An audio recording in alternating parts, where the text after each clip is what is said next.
Good morning students. Today our lecture for class 9 is Newton third law of motion. Newton third law of motion क्या है?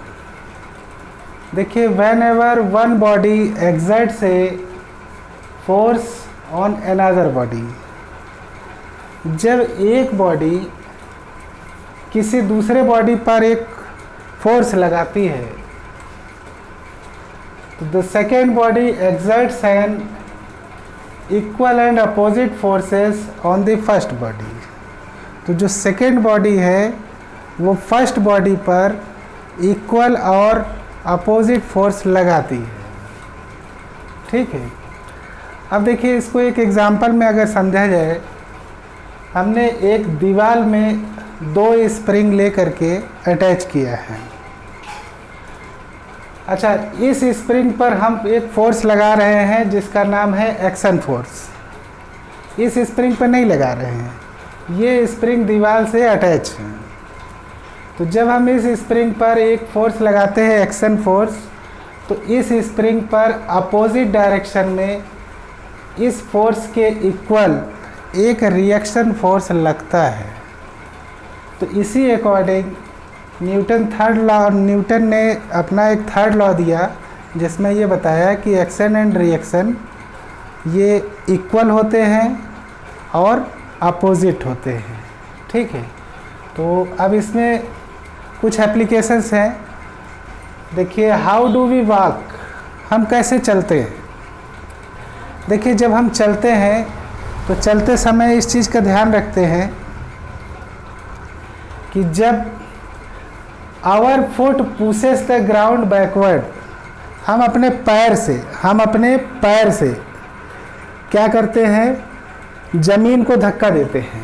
हम अपने पैर से ज़मीन को धक्का देते हैं। तो ज़मीन तो बेटा खिसक नहीं सकती है, तो ज़मीन पर हम जो फोर्स लगा रहे हैं वो पीछे की तरफ लगा रहे हैं, तो वह ज़मीन भी एक फोर्स लगाएगी अपोजिट डायरेक्शन में, जिसकी वजह से हम आगे की तरफ बढ़ते हैं।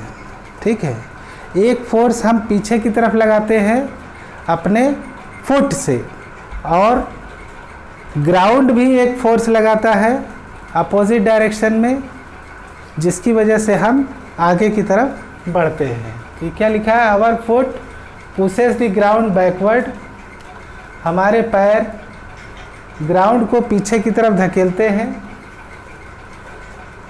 हालांकि ग्राउंड पीछे जाता नहीं है। एंड इन रिटर्न, और इसके जवाब में the ground pushes our foot forward, जो ग्राउंड होता है वो हमारे पैरों को आगे बढ़ाता है।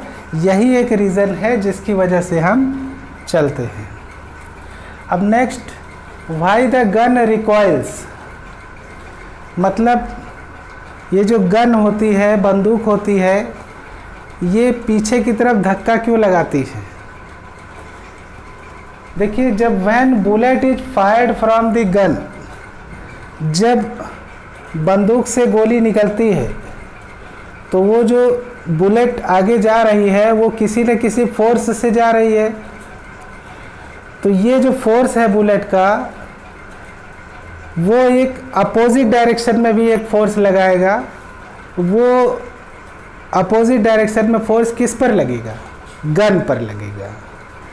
बुलेट आगे जा रहा है तो गन भी उसी फोर्स से पीछे जाती है। इसलिए जब भी बंदूक चलाई जाती है तो ये ध्यान दिया जाता है कि हम थोड़ा सा मतलब अपने चेस्ट से दूर रखें, तो ये ऐसे करके गन पीछे जाती है।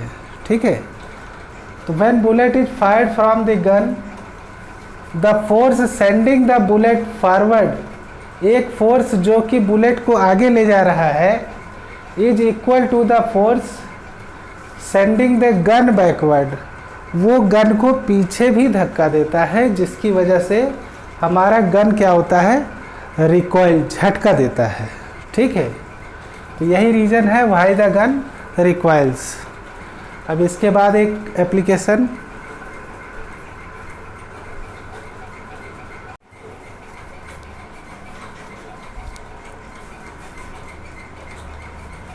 Newton third law of motion का ये third application, the flying of jet aeroplanes and rockets.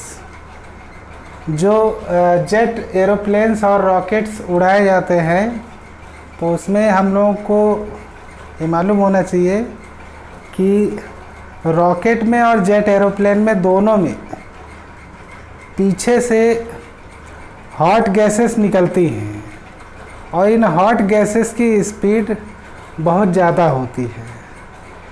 तो जितने स्पीड से हॉट गैसेस पीछे की तरफ आती है उतने ही स्पीड से रॉकेट आगे की तरफ जाता है। तो देखिए, in modern jet aircrafts the hot gases obtained by rapid burning of fuel. इसमें फ्यूल जो बर्न होता है ये बहुत अधिक क्वांटिटी में बर्न होता है, जिसकी वजह से जो हॉट गैसेस हमें मिलती हैं ये बहुत अधिक मात्रा में मिलती हैं। Rush out of a jet at great speed, और ये हॉट गैसेस रॉकेट में पीछे की तरफ से एट ए ग्रेट स्पीड बाहर निकलती है।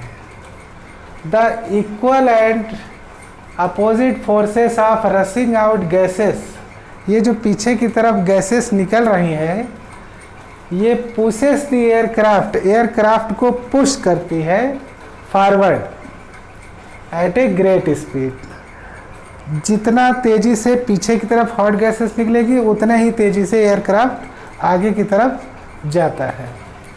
तो ऐसे ही एक एप्लीकेशन और है, the case of A boat. देखिए, नाव में when a man jumps out of A boat, जब एक आदमी बोट से नदी के किनारे पर उतरता है, to the bank of the river the boat moves backward. तो जब वो बैंक का मतलब नदी के किनारे जब उतरता है तो बोट क्या होता है, पीछे की तरफ चला जाता है ना। ऐसा क्यों होता है? क्योंकि जब हम आगे बढ़ेंगे तो हम पीछे की तरफ, ग्राउंड तो है नहीं कि ग्राउंड स्टेबल रहे, हमारा जो पैर है वो नाव पर है और नाव स्टेबल नहीं है। नाव पर अगर हम फोर्स लगाएंगे तो नाव आगे बढ़ सकती है, लेकिन ग्राउंड आगे नहीं बढ़ सकता है। तो इसीलिए जब हम बोट से जब हम उतरते हैं और अपने फुट से बैकवर्ड डायरेक्शन में जब फोर्स लगाते हैं तो वो नाव क्या करता है, नाव पीछे की तरफ चला जाता है और हम आगे की तरफ बढ़ जाते हैं। अगर इस कंडीशन में हम ध्यान नहीं देते हैं तो हम नाव से गिर भी सकते हैं, इसका भी हमें विशेष ध्यान देना होगा। Boatsman sit in the boat and pushes the river bank with his ore.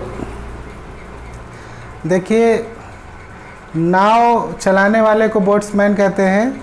Boatman जब नाव चलाता तो उसके हाथों में क्या होता है, एक बांस होता है।